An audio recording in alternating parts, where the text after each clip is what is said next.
দেশের বিচার ব্যবস্থা ও সামাজিক মূল্যবোধ নষ্ট করে গেছে বিগত সরকার, বলেছেন প্রধান বিচারপতি সৈয়দ রিফাত আহমেদ। বিচার বিভাগ এখন মানুষের সুবিচার নিশ্চিতে কাজ করছে বলেও জানান তিনি। সিপিডির সম্মানীয় ফেলো ডক্টর দেবপ্রিয় ভট্টাচার্যের মতে, শেখ হাসিনা সরকারের আমলে আনুগত্য ছাড়া মেধা বা প্রতিভার কোনো দাম ছিল না। রাজধানীতে নাগরিক প্ল্যাটফর্মের অনুষ্ঠানে এসব কথা বলেন তারা। গোলাম মইনুল হাসানের রিপোর্ট।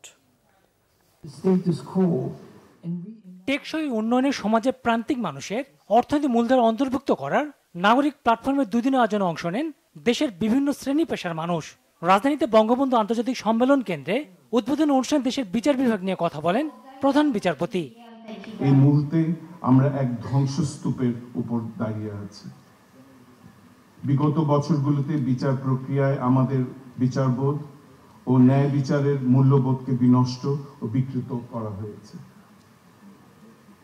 সততার বদলে সততা, অধিকারের বদলে বঞ্চনা, বিচারের বদলে নিপীড়ন, আশ্রয়ের বদলে নির্যাতনকে স্বাভাবিক ব্যাপারে পরিণত করা হয়েছে। অথচ এরকম সমাজ ও রাষ্ট্র আমরা চাইনি।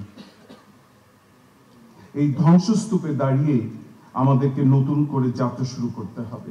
আজ থেকে প্রতিটি শ্রেয়, শুভ ও কল্যাণকর কর্মে সকলেই গণমুখী, জনগণ কেন্দ্রিক বিচার বিভাগকে আপনাদের পাশে পাবেন। অনুষ্ঠানে সিপিডি সম্মানীয় ফেলো ডক্টর দেবপ্রিয় ভট্টাচার্য বলেন, জুলাই বিপ্লবের সম্মান জানাতেই আগের সময়ের পাচার ও লুটপাট বন্ধ করে সমাজে সুশাসন প্রতিষ্ঠা করতে হবে। আমি একটা শব্দ ব্যবহার করি, ক্লেপ্টোক্রেসি, চোরতন্ত্রে পৌঁছেছে চামচাপুচিবাদ কিভাবে। কিন্তু সবচেয়ে বড় যে ক্ষতিটা সেই সময়কালে আমাদের করেছে, সেই সময় আনুগত্য ছাড়া মেধা এবং প্রতিভার কোনো স্বীকৃতি সেই সময় ছিল না। একমাত্র চাটুকার এবং অনুগত ব্যক্তিরা রাষ্ট্র, সরকার, সমাজের বিভিন্ন পদ, পেশাজীবীদের সংস্থা দখল করে রাখত এবং মেধা এবং তাদের যে বিদ্যা তার কোনো স্বীকৃতি ছিল না। একটি জাতিকে পিছনে আটকে রাখার মতো এর চেয়ে বড় অপরাধ আর কিছু হতে পারে না। প্রধান উপদেষ্টা এসডিজি বাস্তবায়নে মুখ্য সমন্বয়ক লামিয়া মোর্শেদ দুর্নীতি রোধ ও সমাজে সুশাসন ফেরানোর উপর জোর দেন। গোলাম মইনুল হাসান, বাংলা ভিশন, ঢাকা।